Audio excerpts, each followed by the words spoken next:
Welcome to Health and Wellness with Coach A.T. Moore. Today, we have a special guest, Shalonda Allison, MSLMHC. Now, she is going to explain all those initials in a second, but let me just read y'all her receipts. She is from Indianapolis. That little A and P part. It's all right. It's all right. Yes, Indianapolis, Indiana. She is 12 years into the mental health profession, so she's not a rookie. Miss Allison is passionate about working with millennials, couples, families, and professionals who are seeking guidance and guidance with life challenges, self-esteem building and sustaining relationships, communication challenges, and decision making. So welcome to the show, Miss Allison. Thank you. So I think I know what all the initials are, but for anyone that's watching that might need some clarity, can you let us know what the MS and then the LMHC is? It's no big deal. It's just something that they put on paper to say we went through a program. No, but I have a master's of science in psychology, and I'm a licensed mental health counselor. Some states say licensed mental health therapist, some say LPC, licensed professional counselor, but it's all pretty much the exact same thing.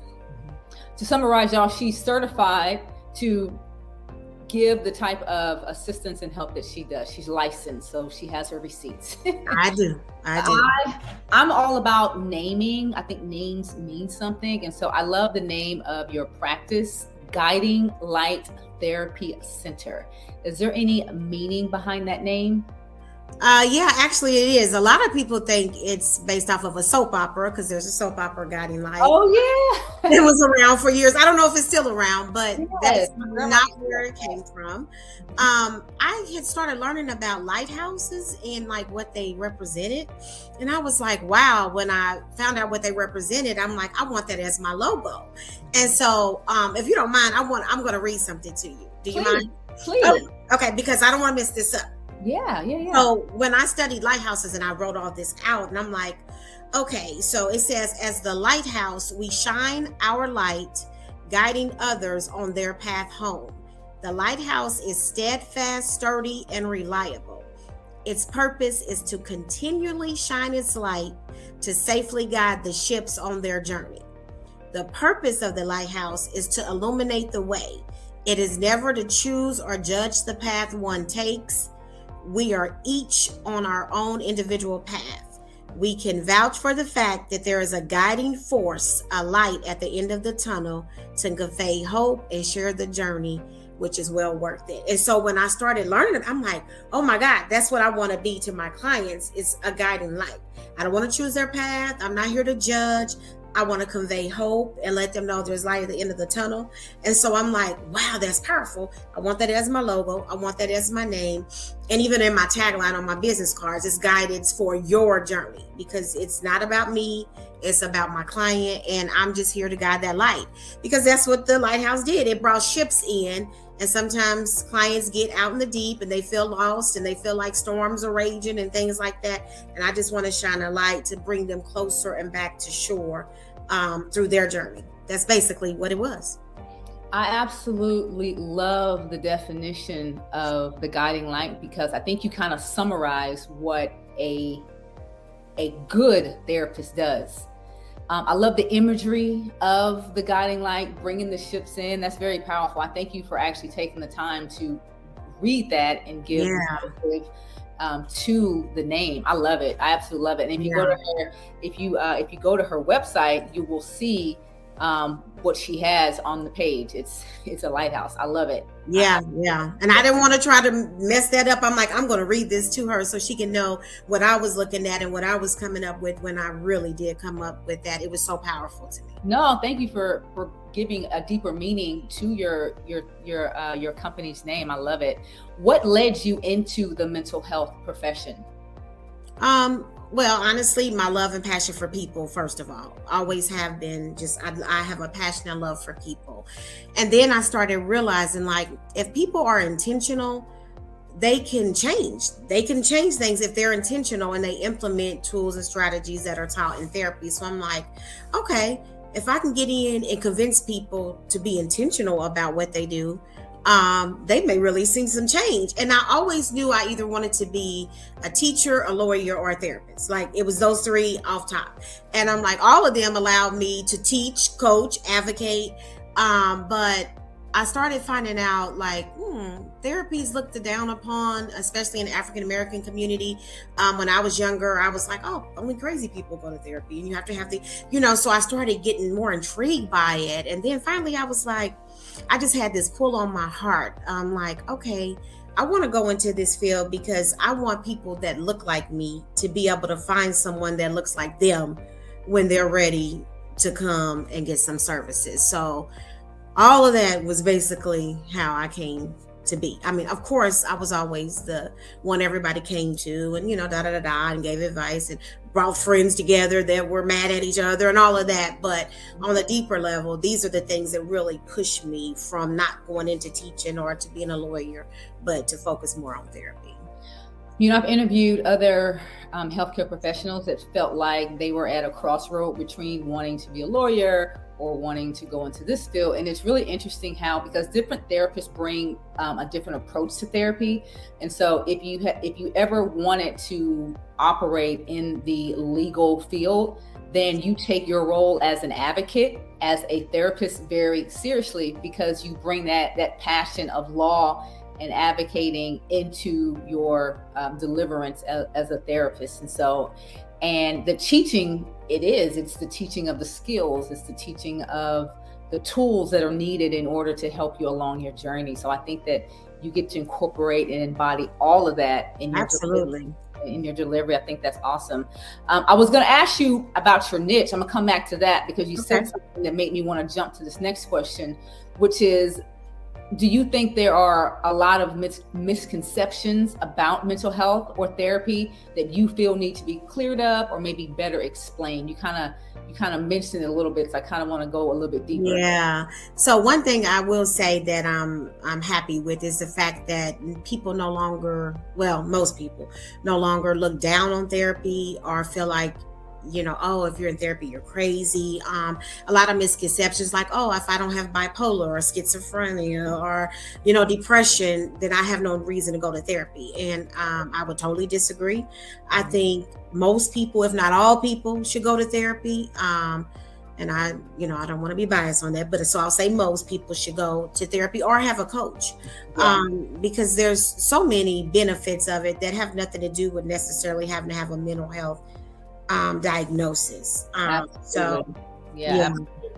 One of our mentors and coaches, and we are going to get into the coaching section. I'm just trying to navigate through the mental health piece. I was taught that a therapist kind of helps you with your past and a coach kind of directs you towards your future. And so there's a need for both. And sometimes when it comes to mental health, we're not really aware of our blind spots and some of our own hiccups. And so sometimes it might feel good to vent to family and friends and on social media, but it doesn't really give you the clarity and the awareness that you need for change. Do you think that's true?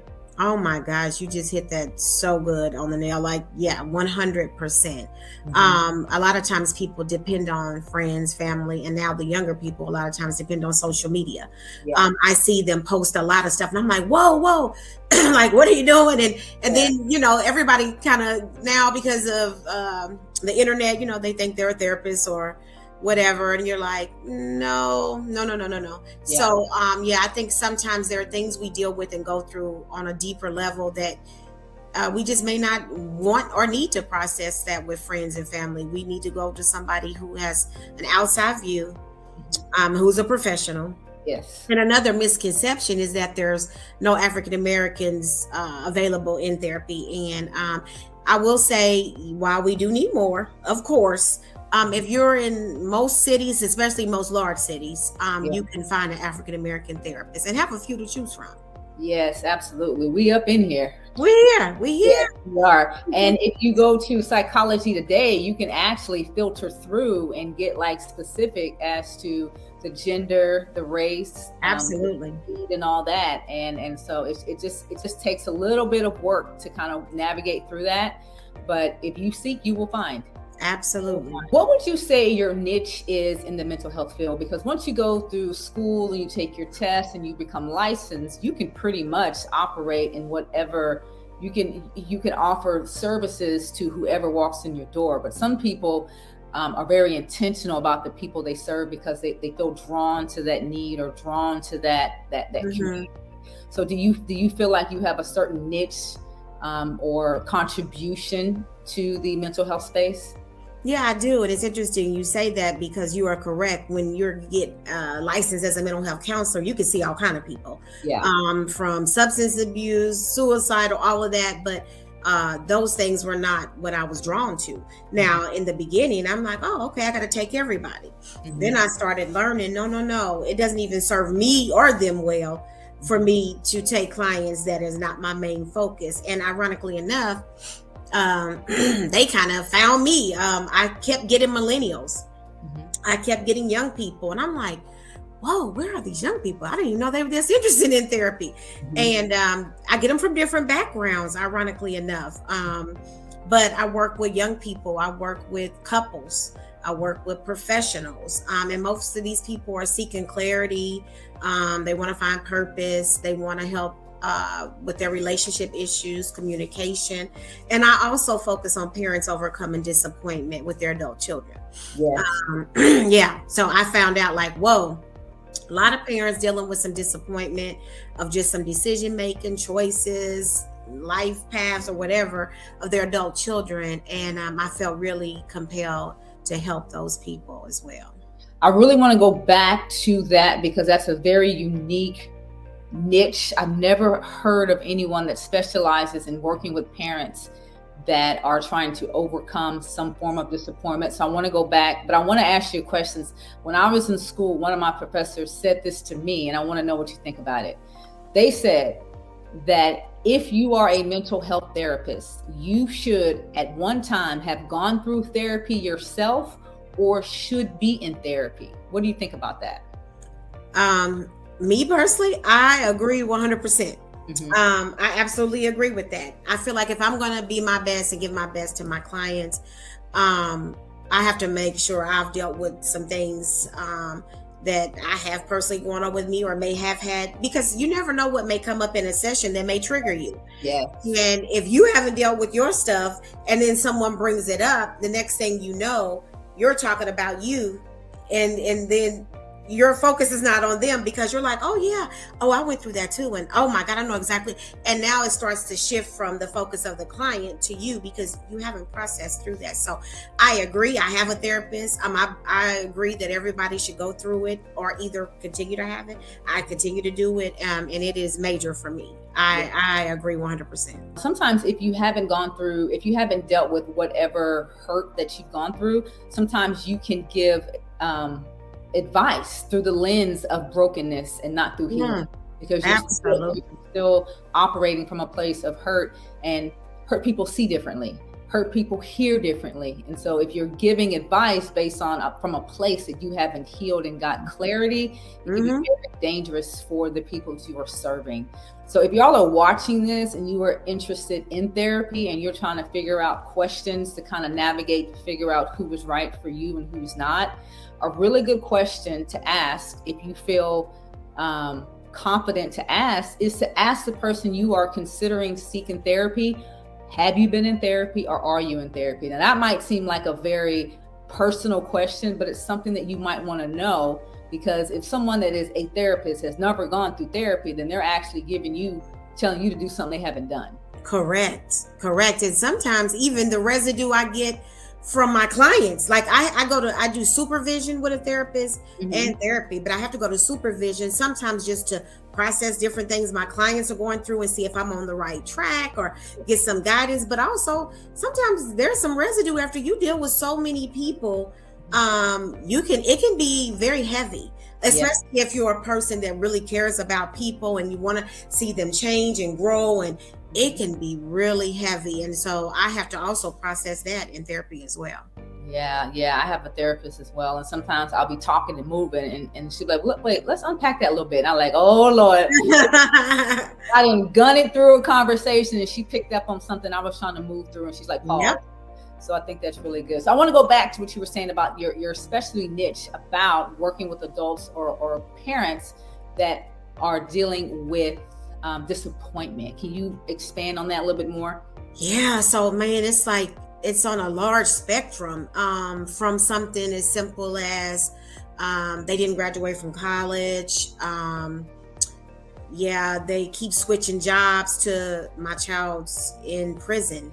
My child is on drugs.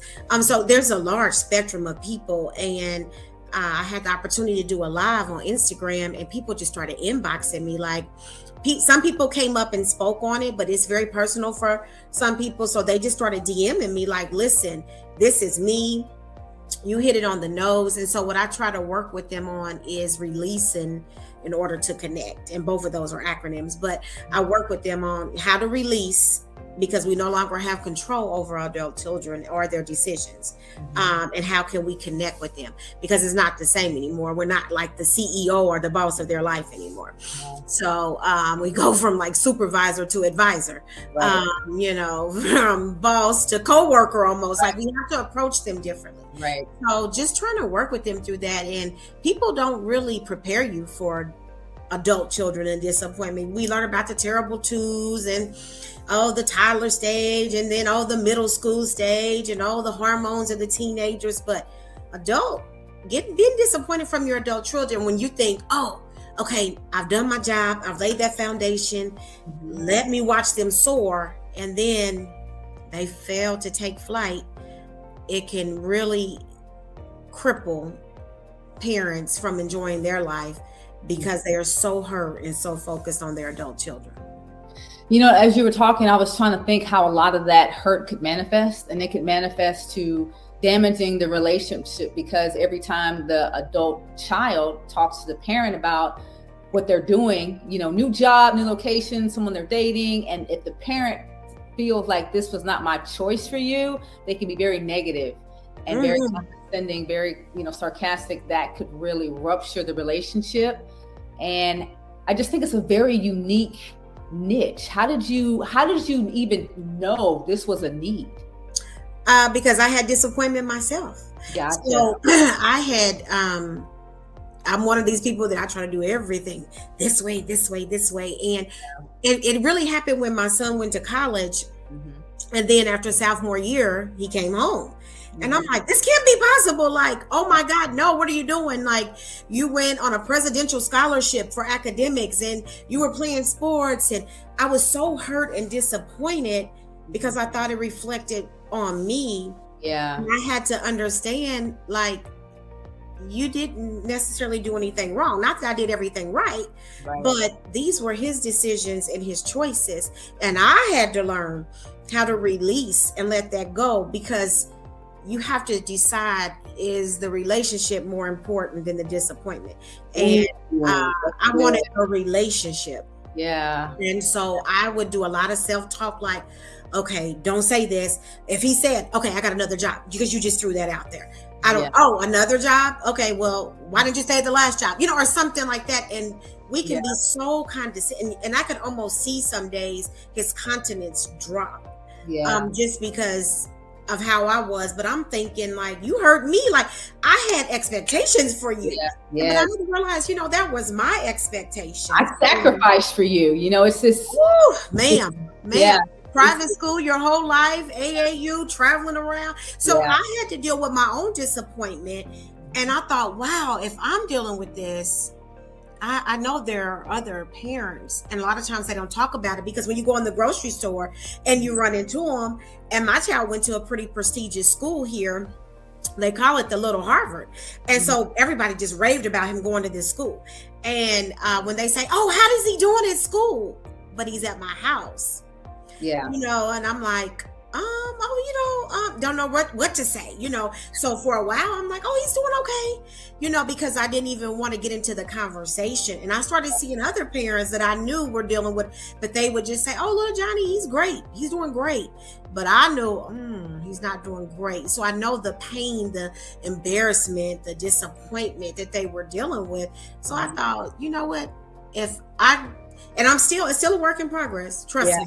I'm Yeah. still talking to myself. I still work through things. Yeah. But I have a very loving and respectful son. I have a son who is very kind and considerate. So I know my situation could be a lot worse. Yeah. I'm caught up in college, because you got to go to college. You're a black man. You need to do this. And I had to let that go. So I thought, why not help other people who are dealing with some of those same things? Because you can't enjoy your life if you're so focused on somebody else's and you don't have control of their life. So those of you that are watching right now, I want to pause right quick because my whole goal for doing the show is to get more people into therapy. And so I have a mission. And when you have a mission, you move differently. And so as I'm listening to Shalonda, if you can hear her, from what I'm seeing and listening, she was led into the mental health space. And when you're led somewhere, you're pulled in because of a unique gifting versus because everything is driven by something. I need a job, so I'm going to go through this field. But I feel like you were led there, and I feel like you have a mission. And so when you are going in and you're trying to figure out what therapist is perfect for you, because there are many out there, when you look at their specialties, ask them, what led you to want for this to be your niche? If they have a mission like Shalonda, they're going to be a really good therapist because they're going to come from a place of not judgment, but wisdom. And that's very important. So I just wanted to pause and say that because you saw a need because it came out of a need in a place that you were working through and working on. And so I just love that. Wow, that's powerful. Thank you for taking that pause to say that. So you've been in the field for 12 years. How has your clientele changed over the years? And are you seeing more of this versus this 5 years ago? Like, what are you seeing now? 5 years ago. It really has changed. As you're listening to part one of our conversation with Shalonda Allison, you can already tell that what she offers is very much needed. We will continue part two of our conversation with Shalonda Allison tomorrow. This is Health and Wellness with Coach A.T. Moore.